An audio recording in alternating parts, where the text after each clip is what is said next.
बंधुओं, रूप सुंदर वो नहीं जिसकी सुंदरता देख करके लगे ये कितना सुंदर है, बल्कि रूप सुंदर वो कि जिसकी सुंदरता देख करके नेत्र बंद हो जाए और मन में भाव आए कि ये इतना सुंदर है तो वृंदावन चंद कितने सुंदर होंगे। किसी का स्वर सुनकर के ये ना लगे कितना अच्छा गाता है, उसकी वाणी सुनकर के मन में भाव आने लगे कि ये इतना सुंदर गाता है तो श्री मदन मोहन कितना सुंदर गाते होंगे। किसी का श्रृंगार नृत्य देख करके लगे कितना बढ़िया नृत्य कर रहे हैं, लेकिन उस समय मन में ये भाव आवे कि जब रास क्रीड़ा में श्री ठाकुर जी त्रिभंग लली बन करके आते होंगे, जिनके नृत्य पर सूर्य चंद्रमा भी वारे वारे जाते हैं, उनका नृत्य कितना सुंदर होगा। ऐसी स्थिति बनी। आज वही वैश्या जिसकी सुंदरता काम प्रकट करती थी, आज उसकी सुंदरता भक्ति प्रकट कर रही है। ये भजन का प्रभाव है, ये नाम का प्रभाव है।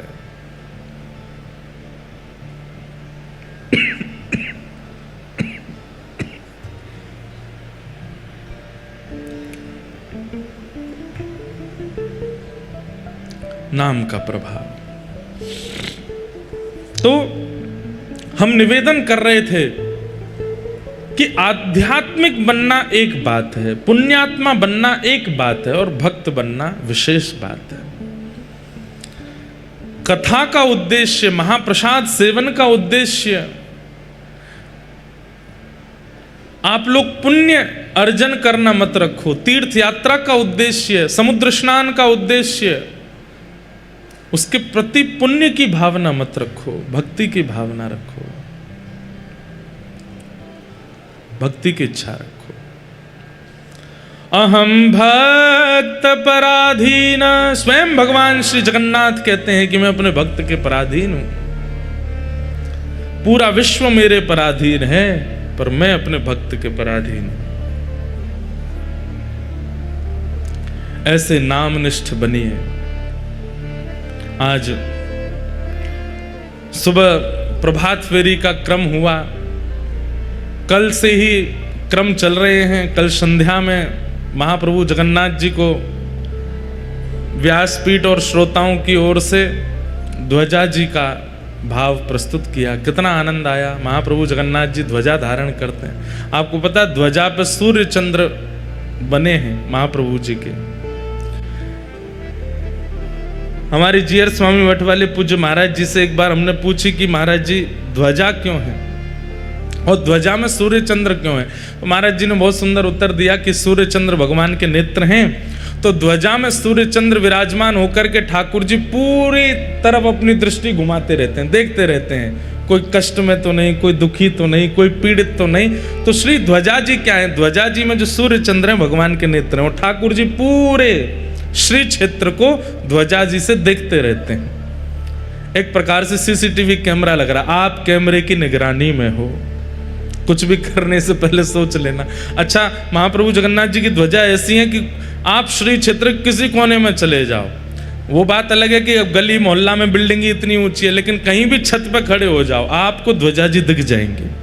इसका मतलब क्या है, आपको ध्वजा जी नहीं दिख रही है, महाप्रभु जगन्नाथ जी को आप दिख रहे हो। वो सब जगह देखते रहते हैं। तो ध्वजा जी का एक भाव। दूसरा भाव निर्भयता।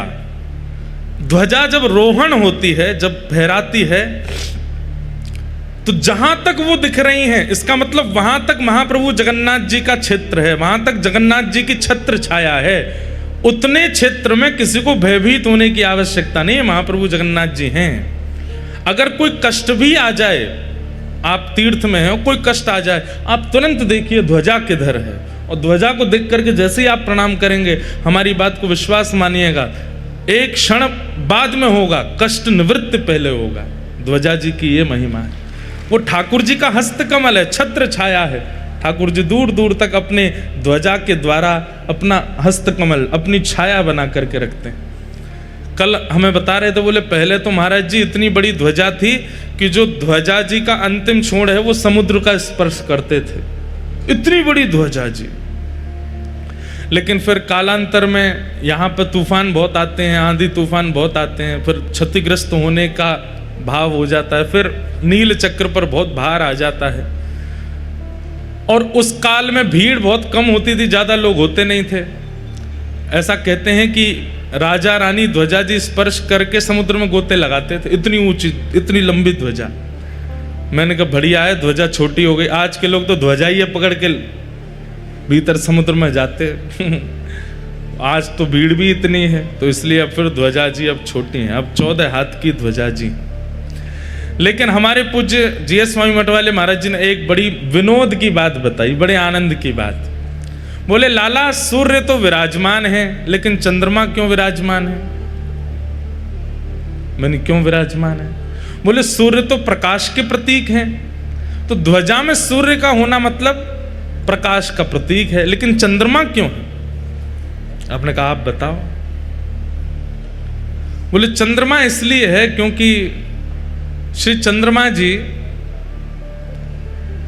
जगन्नाथ महाप्रभु के साले साहब हैं। कौन है? और महालक्ष्मी मैया बार बार नाराज हो जाती हैं जगन्नाथ जी से। तो जब जब लक्ष्मी जी क्रोध करती हैं, किसी बात पर नाराज हो जाती हैं, सुनाती हुई जब आती हैं श्री मंदिर में, तो बलभद्र सुभद्रा जी तो कोने हो जाते हैं, बोले आप ही निपटो दोनों। तब ठाकुर जी धीमे धीमे ऐसे ऊपर देखते हैं, तो लक्ष्मी जी कहती हैं मैं यहां सामने खड़ी हूं, आप ऊपर क्यों देख रहे हैं? बोले आप भी देखो ऊपर। तब लक्ष्मी जी ऊपर देखती हैं तो कहती हैं अरे हमारे भैया इन्होंने सिर पे बैठा रखे हैं, हमारे साले साहब इन्होंने सिर पे बैठा, हमारे भाई साहब इन्होंने सिर पे बैठा रखे हैं। तो कहते हैं महाराज जी बता रहे, बोले कि जगन्नाथ जी ने अपने साले साहब सिर पे बैठा रख के पत्नी को ये बताते हैं देखो तुम हम पर इतना क्रोध कर रही हो, हम देखो तुम्हारे भैया को सिर पे बैठाए हैं।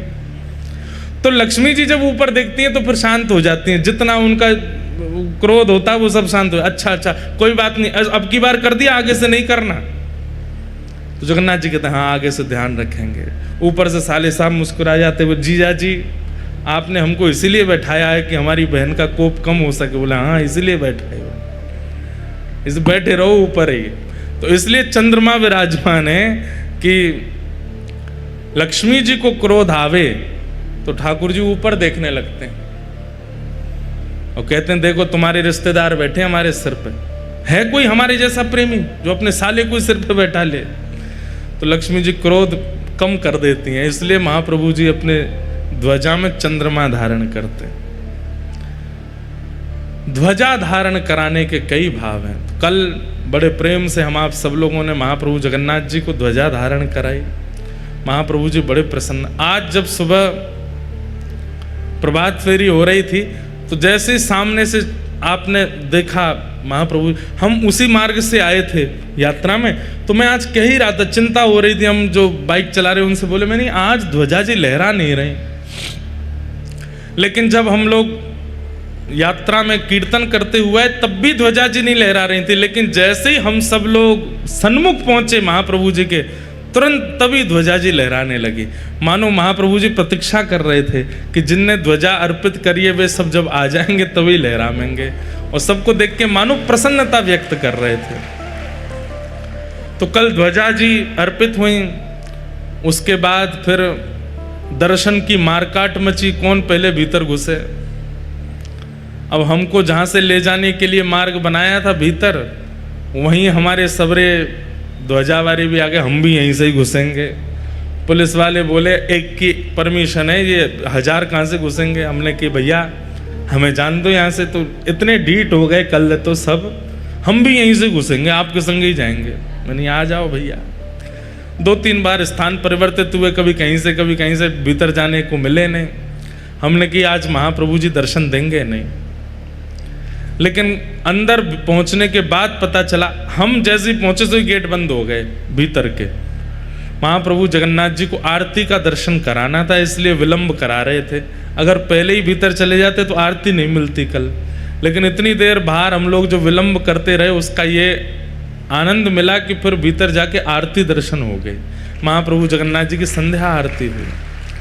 कल ऐसे महाराज बढ़िया ऐसे नवे धुवे लग रहे थे जगन्नाथ जी, जैसे आज बिल्कुल नहा धो करके बिल्कुल श्रृंगार आदि करके बैठे हों, चकाचक सुख दे रहे थे कल। उसके बाद फिर रात्रि में जीयर स्वामी मठ में महाप्रसाद हुआ। महाप्रसाद का नियम है बंधुओं कि वो झूठा नहीं होता। आप सब लोग व्यवस्थित एक एक पत्तल में बैठ करके पा रहे थे, हमको बहुत अच्छा तो लग रहा था, लेकिन महाप्रसाद का नियम ऐसा, एक ही पत्तल में 4 बैठ जाओ। एक दालमा को महाप्रसाद में मिलावे, दूसरा उठा के पाले, ऐसे पाया जाता है महाप्रसाद तो। और ये सुख यहीं, बाकी और कहीं भी आप पाएंगे तो वहां आपको बड़ी मर्यादा से ही पाना पड़ेगा। झूठा नहीं उठा सकते, हाथ आपको कहीं भी नहीं लगा सकते, उस स्पर्श का भाव है, सब चीज अपरस में रहनी पड़ती है, प्रसाद एक ही हाथ से पाना पड़ता है सब कुछ। पर यहाँ जगन्नाथपुरी का नियम है, एक तो आसन पे नहीं बैठना है, दूसरा नीचे बैठ करके पाना है, और तीसरा कोई लगा करके सामने दे दे तो बात अच्छी नहीं, तो जो पा रहा है उसके बगल में बैठ के, भले ही वो अपरिचित है, आप पा सकते हैं।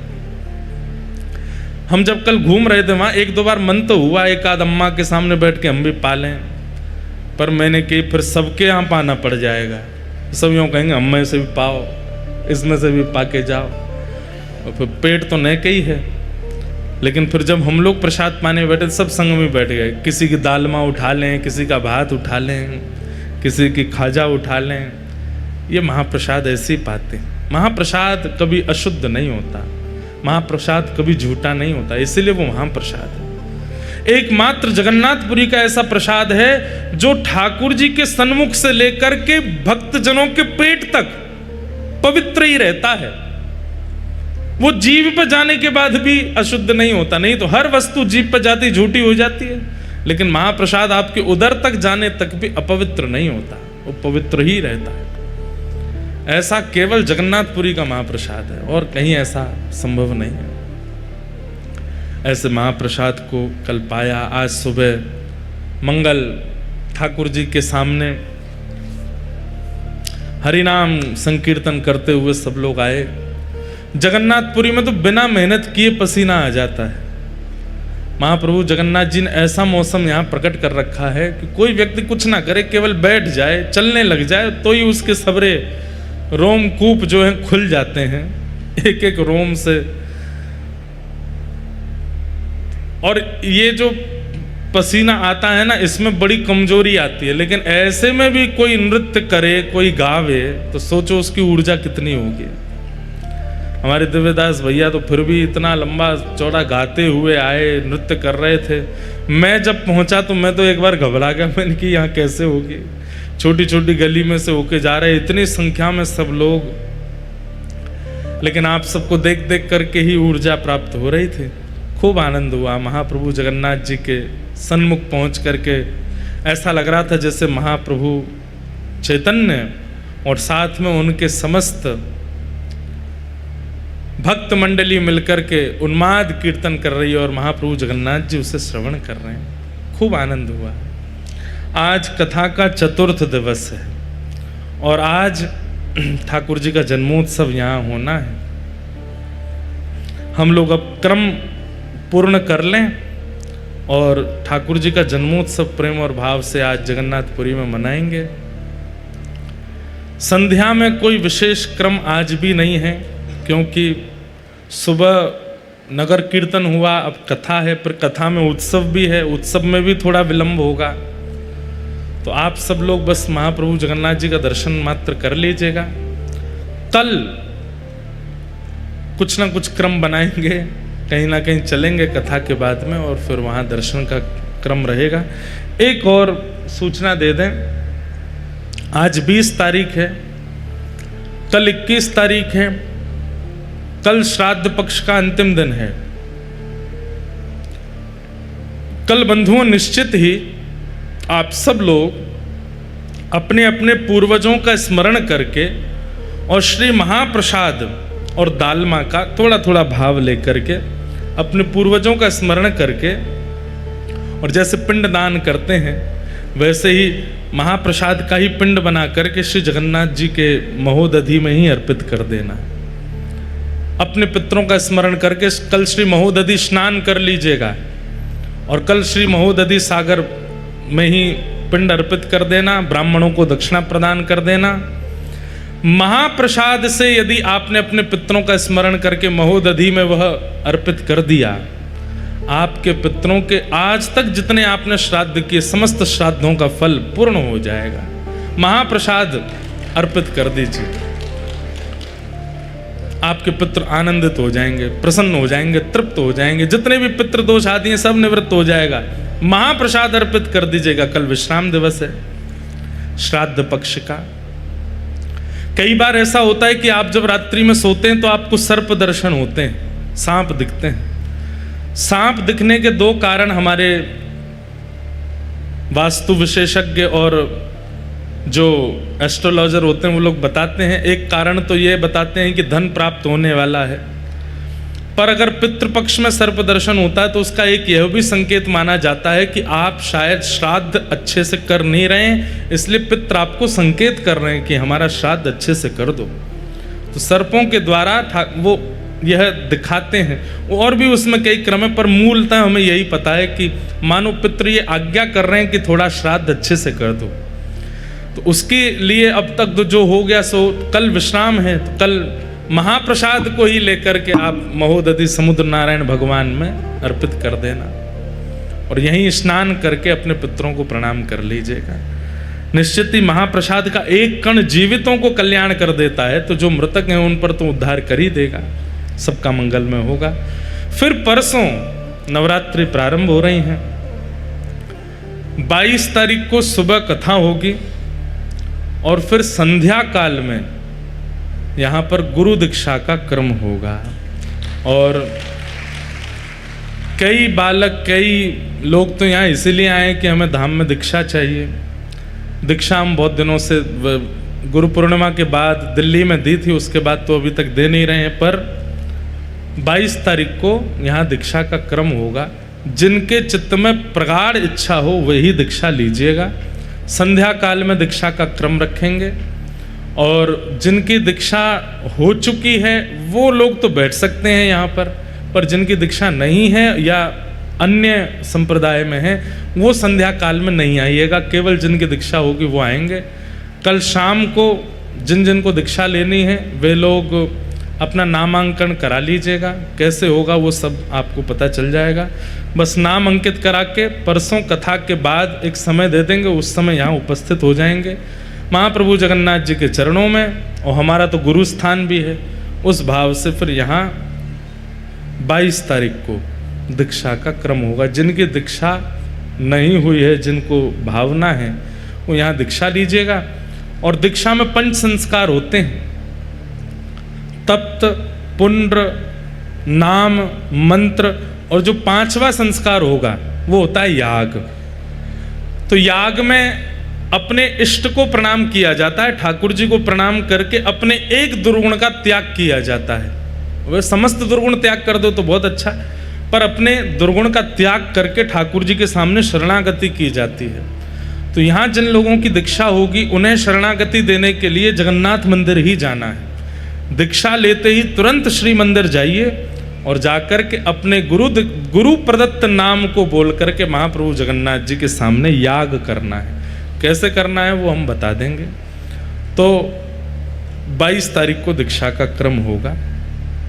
जो जो यहाँ आए हैं दीक्षा के भाव से वो परसों 22 तारीख को दीक्षा ले लीजिएगा। आइए अब क्रम को आगे ले चलते हैं श्री ठाकुर जी के जन्मोत्सव की ओर।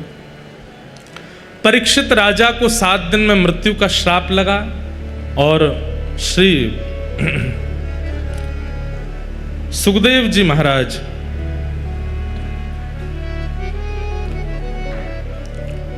श्री शुकाचार्य जी महाराज परीक्षित को ज्ञान उपदेश, भागवत उपदेश श्रवण कराने के लिए उपस्थित हुए।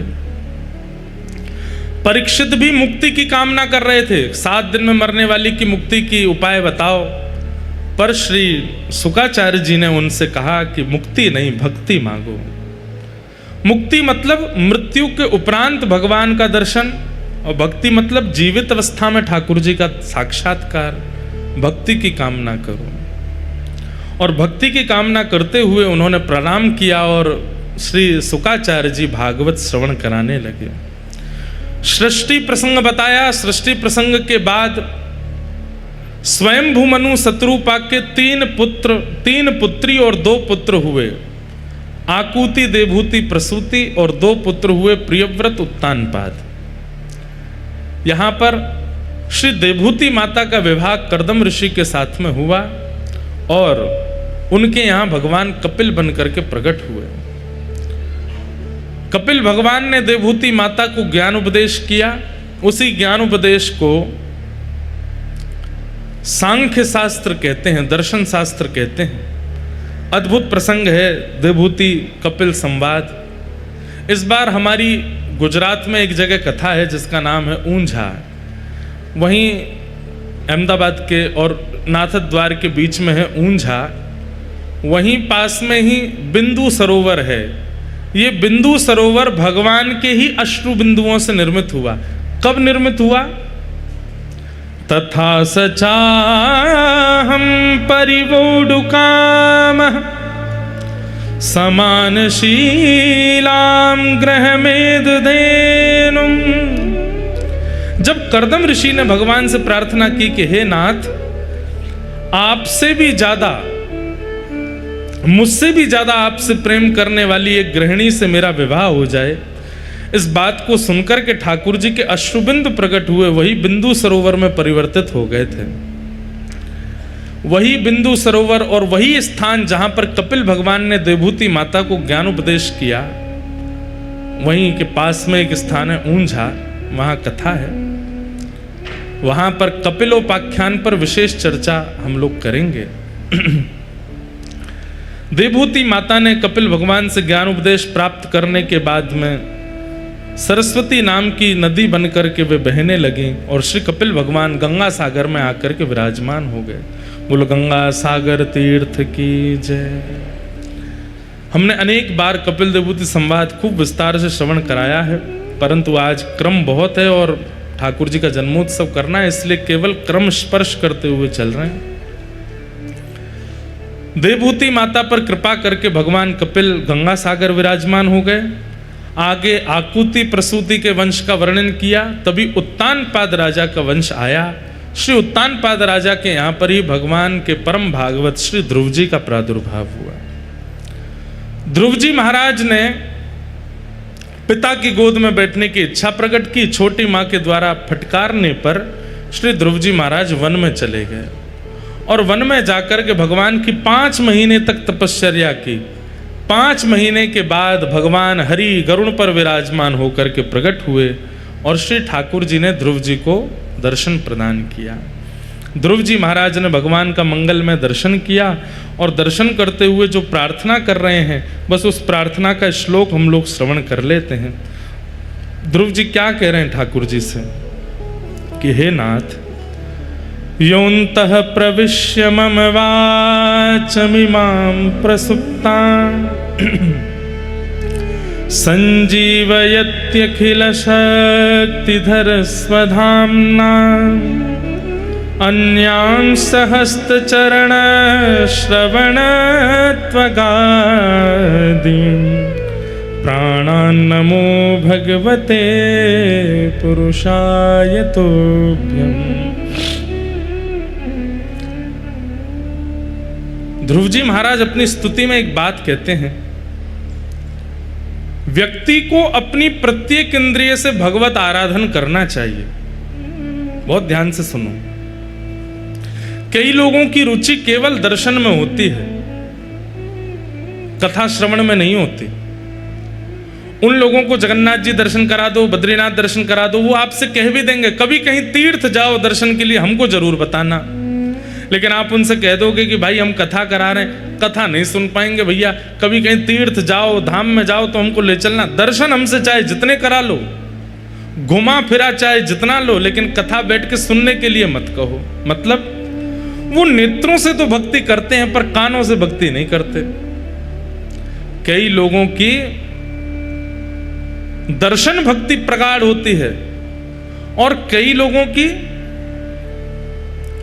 नाम भक्ति प्रगाढ़ होती है। बहुत ध्यान से सुनिएगा।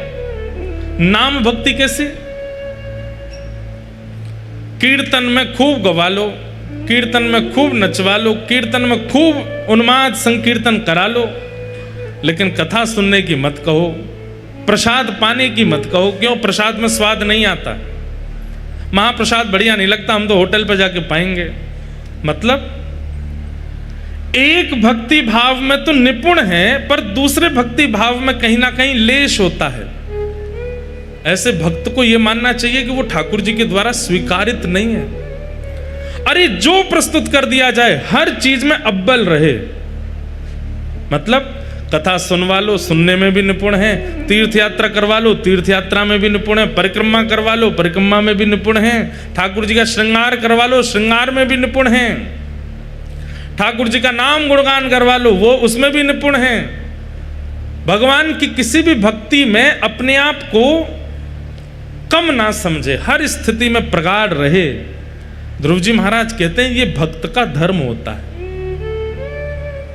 भक्ति के जितने प्रकार हैं वो सब प्रकार उसको आने चाहिए, एक प्रकार में भी वो निपुण ना रहे, अनिपुण ना रहे। अब आप लोग विचार करो, किस भक्ति भाव में आप निपुण नहीं हो, और उसी पर प्रयास करो कि अब यही करना है, इसी में ही मुझे प्रवीण होना है। जैसे अपने प्रियतम को रिझाने के लिए प्रियतमा प्रियतम को प्रिय लगने वाली हर भावना को धारण कर लेती है, ऐसे ही भक्तों को ठाकुर जी को प्राप्त होने वाले हर साधन को स्वीकार करना चाहिए। नाम आश्रित भी रहे, कथा आश्रित भी रहे, दर्शनाश्रित भी रहे,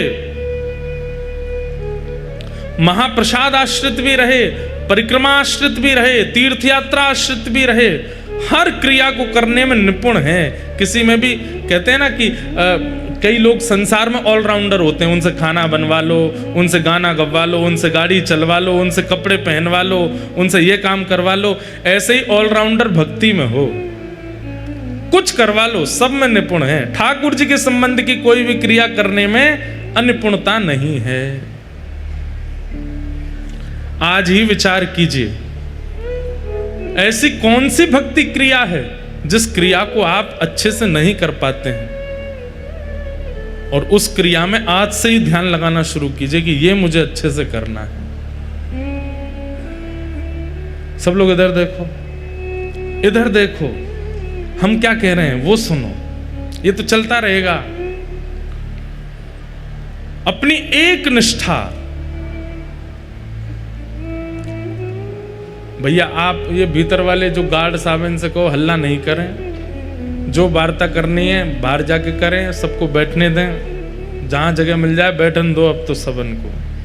बस आप लोग ध्यान रखना कि श्री जगन्नाथ महाप्रभु चितचोर हैं, लेकिन कई बार कथाओं में अपने गणों को चैन चोर बना के भेज देते हैं, तो बस उसका ध्यान रखिएगा कि कहीं किसी के आभूषण आदि नहीं चुर जाएं।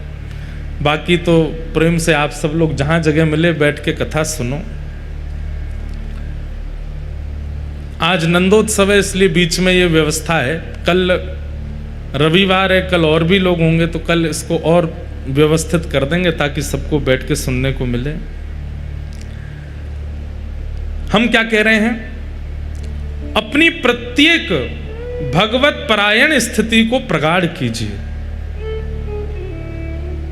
कई लोग हैं वो स्वरूप बहुत अच्छा बनाते हैं, तिलक बहुत अच्छा लगाते हैं, तिलक अच्छा लगाएंगे, ये बढ़िया, शिखा बढ़िया सजा के रखेंगे, केश आदि बढ़िया बना करके रखेंगे, कपड़े वपड़े बिल्कुल ऐसे पहन के, महाराज देखते ही लगता है कि शंकराचार्य जी के बाद यही हैं। इनको देख करके, उनकी चाल आदि देख करके यूँ लगता आहा कितना भक्त आ रहा है।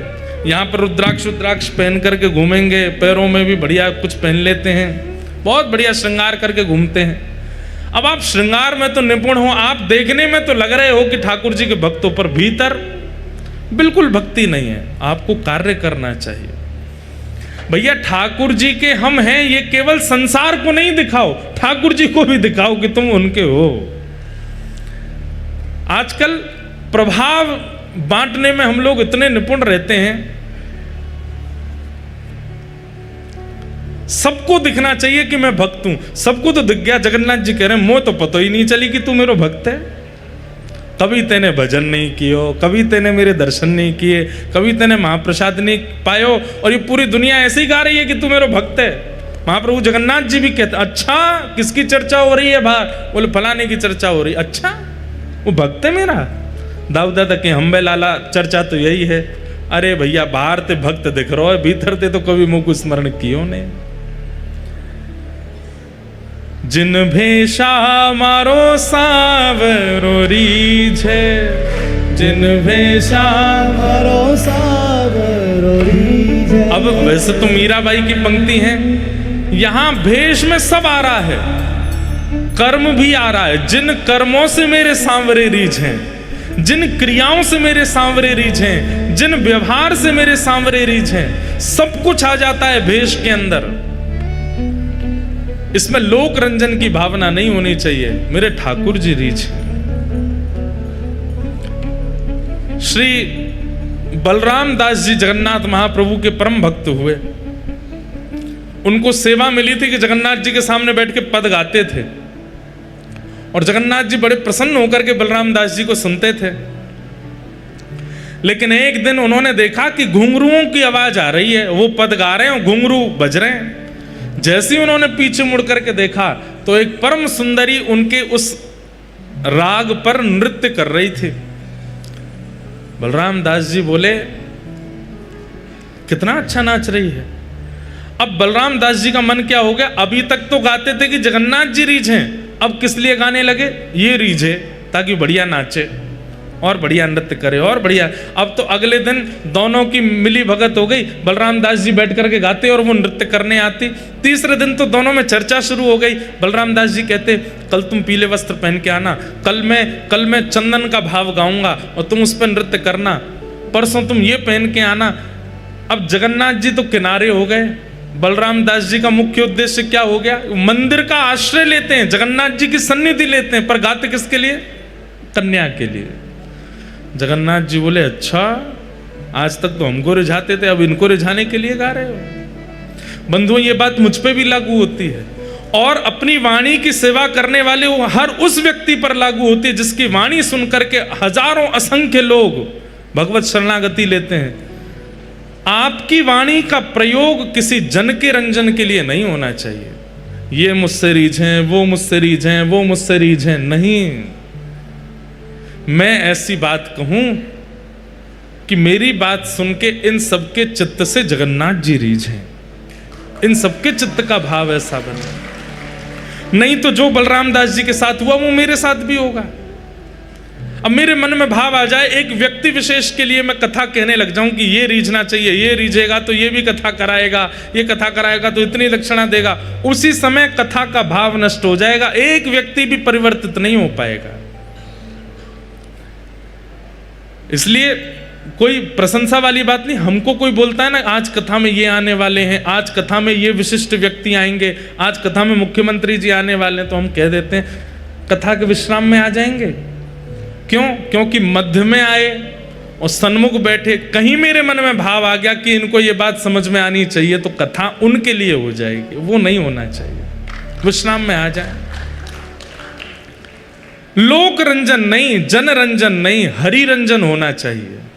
ठाकुर जी रीझे।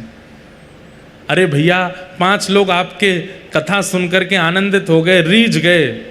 5 लोग कल को आपके बारे में कुछ गलत सुनेंगे तो 5 ही गाली भी देंगे, लेकिन महाप्रभु जगन्नाथ जी एक बार रीझ गए, कल को पूरी दुनिया आपकी विपरीत हो जाएगी, महाप्रभु जगन्नाथ जी भी तब भी आपकी साइड ही लेंगे। बोले मैं या तो रीझो भयो हूं, या को त्याग कैसे कर सकूं। आज भले ही पूरी दुनिया इसके विपरीत है, पर मैं या के संग हूं। महाप्रभु जगन्नाथ जी ऐसे प्रेमी हैं। तो बलराम दास जी कन्या का रंजन करने लगे। दोनों में मित्रता इतनी बढ़ गई कि अब तो प्रेम हो गया। और प्रेम नहीं हुआ, संसारी प्यार हुआ। अब तो मंदिर जाना भी बंद कर दिया। कभी समुद्र के तट पे घूम रहे हैं, कभी कहीं घूम रहे हैं, कभी कहीं डोल रहे हैं। अब पुजारी लोग प्रतीक्षा करते, बलराम दास अब सेवा करने नहीं आता। चर्चा हो गई पूरी जगन्नाथपुरी में कि वो तो अब दूसरे मार्ग पर चला गया है। लेकिन एक दिन, जिस दिन रथ यात्रा होनी थी, उस दिन अचानक सुबह उठे बलराम दास जी, सोचने लगे आज रथ यात्रा है। मेरा बालपन से एक सौभाग्य रहा कि मैं बचपन से ही महाप्रभु जगन्नाथ जी के सामने गाता हूं, और मेरे गायन के बाद ही रथ खिंचता है, और मैं अभी तक सो रहा हूं, अभी तक पड़ा हूं। ये मेरा जीवन को क्या हो गया, ये मेरे व्यवहार को क्या हो गया, मैंने महाप्रभु जगन्नाथ जी की जगह किसी और को प्रधानता दे दी। और उसी समय मन, ठाकुर जी कहते हैं ना, नमे भक्त्या प्रणश्यति, इस बात को ध्यान रखिएगा। एक बार कोई ठाकुर जी की शरणागति ले लेता है, उसके बाद अगर उस भक्त का पतन भी होता है तो ठाकुर जी कुछ शिक्षा दिलाने के लिए पतन करा रहे हैं, लेकिन उसको बचा लेंगे, ये बात निश्चित है, ये बात निश्चित है। आपने एक बार यदि हृदय से जगन्नाथ जी को पा लिया है, एक बार हृदय से जगन्नाथ जी को पुकार लिया है, उसके बाद यदि आपका पतन भी हो रहा होगा, चिंता मत करना, महाप्रभु जी बचा लेंगे। वो पतन इसलिए करवा रहे हैं कि आपको कुछ शिक्षा मिले। बलराम दास जी को आज बोध हुआ कि ये मैंने क्या किया। जो राग, जो सेवा, जो गायन, जो स्वर महाप्रभु जी के लिए था, उससे एक जन का रंजन करने लगा मैं। दौड़ करके गए रथ यात्रा के आगे गाने के लिए, लेकिन आज पुजारियों ने उनको बैठने नहीं दिया। बोले कि अरे तुम अपने पद से भ्रष्ट हो चुके हो, तुमको अधिकार नहीं महाप्रभु जी के सामने गाने का, जाओ उसी के सामने गाओ जिसके सामने गाते हो। बहुत रोए, समुद्र के तट पर आकर के बालुका के रथ बना करके और श्री बालुका के ही जगन्नाथ जी विराजमान कर दिए और कहे महाप्रभु जी मुझसे अपराध हो गया, आपको रिझाने के लिए गाता था पर एक अन्य को रिझाने के लिए गाने लगा, मुझसे अपराध हो गया। मेरी ये सेवा बचपन से चली आई है रथ यात्रा के आगे गाने की, लेकिन आज वो सेवा पूरी नहीं हो पाई, कृपा करके इस बालुका के रथ में ही मेरी सेवा को स्वीकार करो। और जैसे ही गाना प्रारंभ किया, महाप्रभु जी का रथ रुक गया, सबने आके प्रणाम किया, बोले जय जय, लाखों लोग रथ खींच रहे हैं, आप आगे क्यों नहीं बढ़ते। महाप्रभु जी कहने लगे क्योंकि मेरी रथ यात्रा तो आज समुद्र के तट पर बलराम दास कर रहा है, मेरा रथ वहां चल रहा है, आज मेरी रथ की सेवा वहां हो रही है, वहां से बलराम दास को लेकर के आओ, जब वो मेरे सन्मुख आके बैठेगा तब मेरा रथ आगे बढ़ेगा। बलराम दास जी को लेकर के आए और महाप्रभु जी का रथ बढ़ा। कोई भी भावना, कोई भी भाव, कोई भी हृदय के वस्तु, उसमें एक ही भाव हो। हमारी प्रत्येक क्रिया हरि प्रसन्नता के लिए हो जाए। ध्रुव जी महाराज अपनी स्तुति में यही भाव प्रकट कर रहे हैं, योन्तः प्रविश्य मम वाच मिमां प्रसुप्तां संजीवयत्यखिल शक्तिधर स्वधाम्ना अन्यांश हस्त चरण श्रवणत्वगादीन प्राणान नमो भगवते पुरुषाय तुभ्यम। अपनी प्रत्येक इंद्रिय से ठाकुर जी को प्रणाम करना चाहिए। जिस इंद्रिय से आप ठाकुर जी का स्मरण नहीं करते हैं, पाप भी उसी इंद्रिय से आपके भीतर प्रविष्ट होते हैं। आप केवल दर्शन में रुचि रखते हैं, प्रसाद में रुचि नहीं रखते, तो निश्चित है जिह्वा से ही पाप भीतर जाएगा। आप दर्शन में रुचि रखते हैं, प्रसाद में रुचि रखते हैं, लेकिन कथा श्रवण में रुचि नहीं रखते, तो निश्चित है पाप प्रविष्ट यहीं से होगा। आप दर्शन में रुचि रखते हैं, प्रसाद में रुचि रखते हैं, श्रवण में भी रुचि रखते हैं, लेकिन ठाकुर जी की सेवा नहीं करते, तो निश्चित है कि आपके हस्त कमल ही पाप के मार्ग पर आपको ले जाएंगे। आप दर्शन में रुचि रखते हैं, श्रवण में रुचि रखते हैं, प्रसाद में रुचि रखते हैं, सेवा भी करते हैं, लेकिन प्रदक्षिणा नहीं करते हैं, तो आपके चरण ही पाप मार्ग की ओर ले जाएंगे। आप प्रदक्षिणा भी करते हैं, सेवा भी करते हैं, दर्शन भी करते हैं, श्रवण भी करते हैं, महाप्रसाद भी, लेकिन दंडवत प्रणाम नहीं करते, तो किसी भी इंद्रिय से, गुप्तांगों से, गुप्त इंद्रियों से आप पाप के भागी बन सकते हो। इसलिए सर्वांगीण अंग ठाकुर जी के सन्मुख अर्पित कर दो और किसी भी इंद्रिय को ठाकुर जी से दूर मत रहने दो। ये आज्ञा किसकी है? श्री ध्रुव जी महाराज की। अन्यांश हस्त चरण श्रवणत्वगादीन, त्वचा से भी भजन करो, ये कह रहे हैं। त्वचा से भजन कैसे करो? बंधुओं, ये जो तिलक धारण करते हैं, हम लोग तो एक तिलक धारण कर लेते हैं और बहुत जल्दीबाजी होती है तो पूर्ण तिलक भी धारण नहीं कर पाते, नहीं तो 12 तिलक धारण करने की आज्ञा दी गई है। अपनी त्वचा पर भी तुलसी धारण करो, तिलक धारण करो, दोनों भुजाओं पर, वक्ष पर, उदर पर, पीछे गर्दन पर, शिखा पर 12 तिलक होने चाहिए। इन अंगों पर, इस त्वचा पर धोती धारण करना, बगलबंदी धारण करना, भगवत प्रसाद माला धारण करना, यह भी त्वचा से किया गया भगवत भजन है। प्रत्येक इंद्रिय से ठाकुर जी को भजो। भगवान की मंगलमयी स्तुति गाकर के श्री ध्रुव जी महाराज ने ठाकुर जी को प्रसन्न किया। भगवान वहां से प्रस्थान कर गए। ध्रुव जी महाराज ने 36,000 वर्ष तक पृथ्वी पर राज्य किया। तत्पश्चात मृत्यु के सिर पर अपना पाद प्रहार करते हुए वैकुंठ को प्रस्थान कर गए। और आज भी ध्रुव जी महाराज पूरे विश्व को दर्शन देते हैं श्री ध्रुव लोक के रूप में, जिसे हम ध्रुव तारा कहते हैं। वास्तव में ध्रुव लोक है, वहां पर ध्रुव जी महाराज विराजमान है। ऐसा भजन किया ध्रुव जी महाराज ने कि उनको लोक की प्राप्ति हो गई। और ऐसा कहते हैं कि प्रलयकालीन समय में ब्रह्मलोक भी डूब जाता है, लेकिन ध्रुव लोक का कभी प्रलय नहीं होता। ध्रुवलोक सदा वैकुंठ की तरह विराजता है। कई भक्तों को ठाकुर जी जिन्हें वैकुंठ प्रदान नहीं करते, उन्हें ध्रुवलोक प्रदान कर देते हैं। अच्छा, हमारे पूज्य नाना जी एक बात कहते थे कि ध्रुव तारा का दर्शन हमेशा नहीं होता, ब्रह्म मुहूर्त में ही होता है। और ध्रुव तारे का जो स्वरूप है वो थोड़ा गोल्डन कलर का होता है। बाकी तारे आपको सफेद दिखाई देंगे, पर ध्रुव तारा थोड़ा आपको स्वर्ण के तरह टिमटिमाता है ध्रुव तारा। हमारे पूज्य नाना जी कहते, लाला जिस भोर में काय को दिखे। मैंने कहा आप बताओ। तो कहते कि ठाकुर जी का नियम है, जैसे ठाकुर जी का नियम है कि ठाकुर जी मंगला में बद्रीनाथ में होते हैं, राजभोग में जगन्नाथ में होते हैं, फिर सभा देखने के लिए ठाकुर जी द्वारिका जाते हैं, और शयन के लिए ठाकुर जी रंगनाथ जाते हैं। ऐसे ही ठाकुर जी का भक्त लोकों का भी समय है। भक्त लोकों में ठाकुर जी जाते हैं, शिवलोक भी जाते हैं, ब्रह्मलोक भी जाते हैं, वैकुंठ लोक भी जाते हैं। पर जब हमारा ब्रह्म मुहूर्त होता है उस समय ठाकुर जी ध्रुवलोक जाते हैं, इसलिए ध्रुव तारा उसी समय दिखता है। तो ब्रह्म बेला में ध्रुव तारा का दर्शन करना मतलब आप साक्षात हरि को देख रहे हैं। उस समय हरि वहां विराजमान है। उस समय हरि कहाँ है? ध्रुवलोक में, उनका आप दर्शन कर रहे हैं। ध्रुव जी और ध्रुव जी के परिकर को दर्शन देने के लिए ठाकुर जी ब्रह्म मुहूर्त में जाते हैं, इसलिए ध्रुव तारा ब्रह्म मुहूर्त में ही दिखता है। अब साइंटिफिक रीजन तो चाहे जितने बना लो, पर भाव का दर्शन तो यही है कि ठाकुर जी उस समय जाते हैं। ध्रुव जी महाराज असंख्य दीपों से ध्रुव लोक को तैयार करते हैं, इसलिए ध्रुव तारा टिमटिमाता है मंगल बेला में। उस समय ठाकुर जी वहां होते हैं। ऐसे ध्रुव जी का चरित्र सुनाया। ध्रुव जी के वंश में आगे राजा अंग हुए, अंग के पुत्र बैन हुए, बैन के यहाँ भगवान पृथु के रूप में प्रकट हुए, जिनके कारण धरती को पृथ्वी कहा जाता है।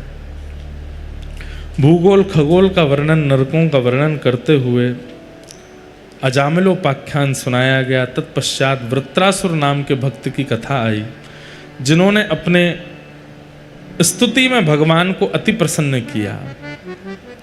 अहम हरे तव पादैकमूल दासानुदासो भवतास्म भूयः मनस्मरेता सुपतेर गुणांस्ते गृणीत वाक्कर्म करोतु कायः। वास्तव में जगन्नाथपुरी में हम अलग प्रकार की कथा कह रहे हैं। पिछले 3 दिनों से महाप्रभु जगन्नाथ जी का रसामृत चल रहा था, लेकिन आज हमें क्रम पूरा करना है, इसलिए जल्दी जल्दी हम सबका स्पर्श कर रहे हैं। ये सारी कथाएं कहीं कहीं विस्तार रूप से सुनाई जा चुकी हैं। अब वृत्रासुर स्तुति, ये वृत्रासुर स्तुति कुछ दिनों पहले ऑस्ट्रेलिया के मेलबर्न में कथा हो रही थी। वहां 3 दिन वृत्रासुर की स्तुति पर ही चर्चा हुई थी। बहुत अच्छी कथा हुई थी। आप सब लोग जिनको भक्ति पथ का अनुसरण करना है, उस कथा को जरूर सुनना है। कैसी सुंदर स्तुति गाते हुए श्री वृत्रासुर भगवान को प्रसन्न करते हैं। अहम हरे तब पादैकमूल दासानुदासो भवतास्म भूयः मनस्मरेता सुपतेर गुणांस्ते गृणीत वाक्कर्म करोतु कायः।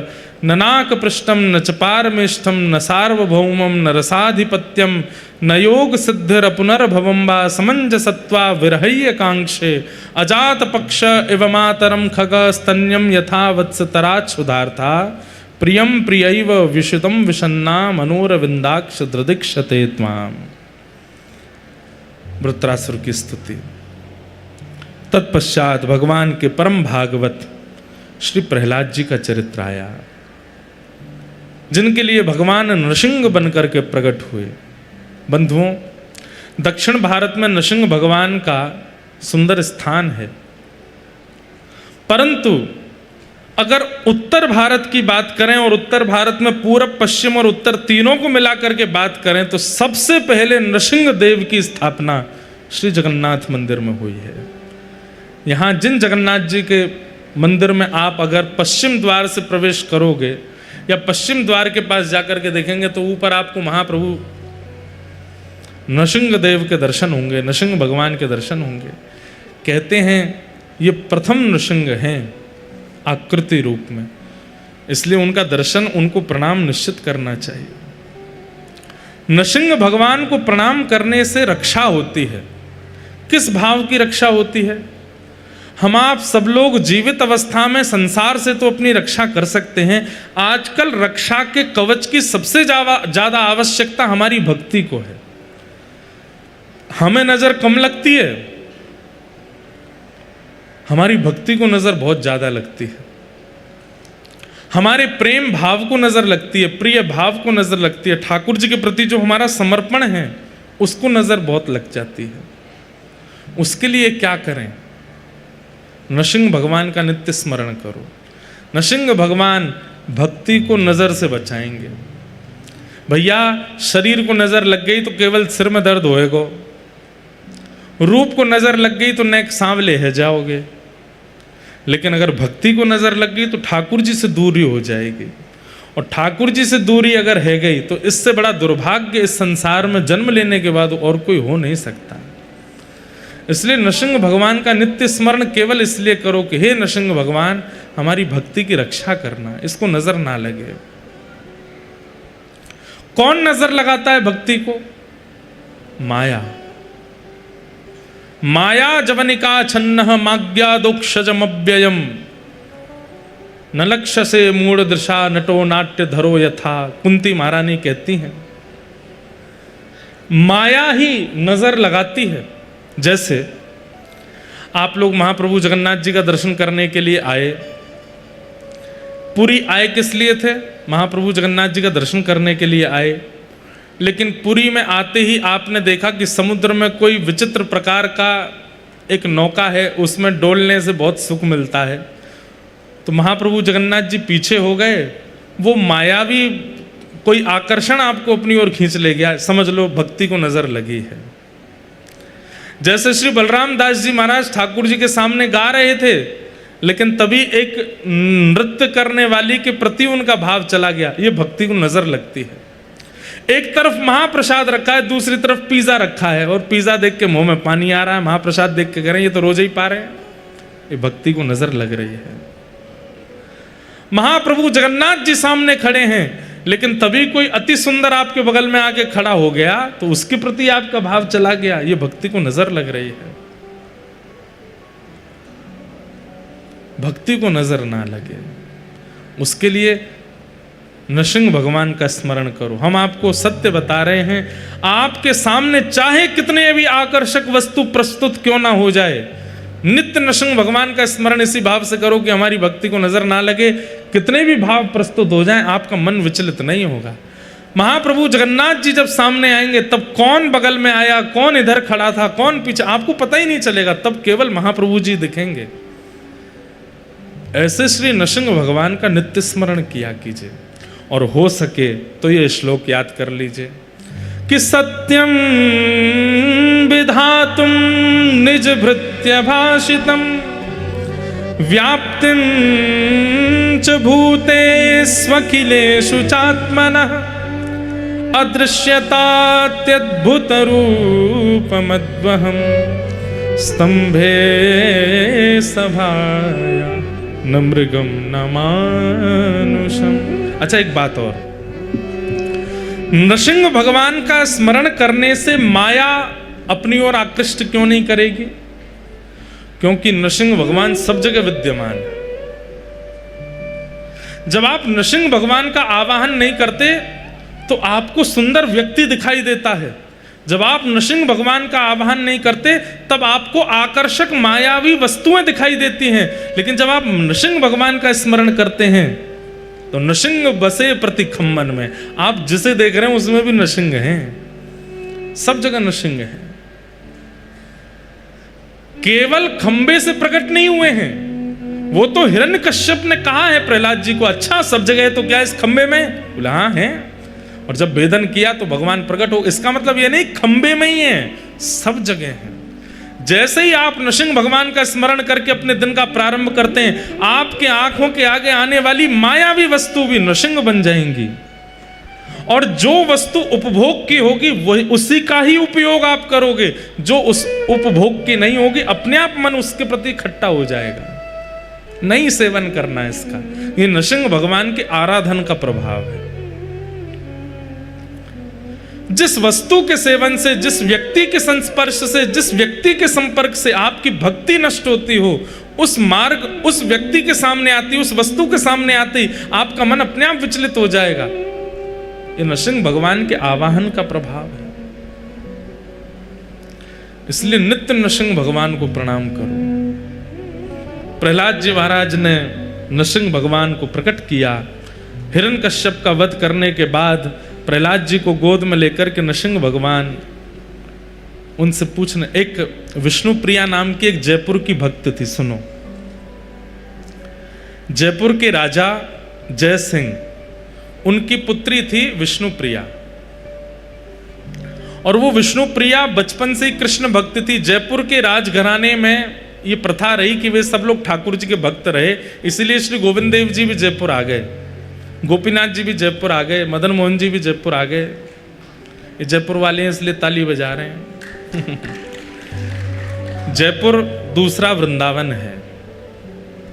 हमें तो बहुत सुख मिलता है, वहां पर ठाकुर जी इतने प्रेम से विराजे। तो जयपुर के राजा जयसिंह, उनकी पुत्री विष्णु प्रिया ठाकुर जी की परम भक्ति थी। लेकिन विष्णु प्रिया ने एक दिन सत्संग में जगन्नाथ रस कथा सुनी, और जब जगन्नाथ जी के बारे में विष्णु प्रिया ने सुना तो इतनी भावना उनकी जुड़ गई महाप्रभु जगन्नाथ जी से।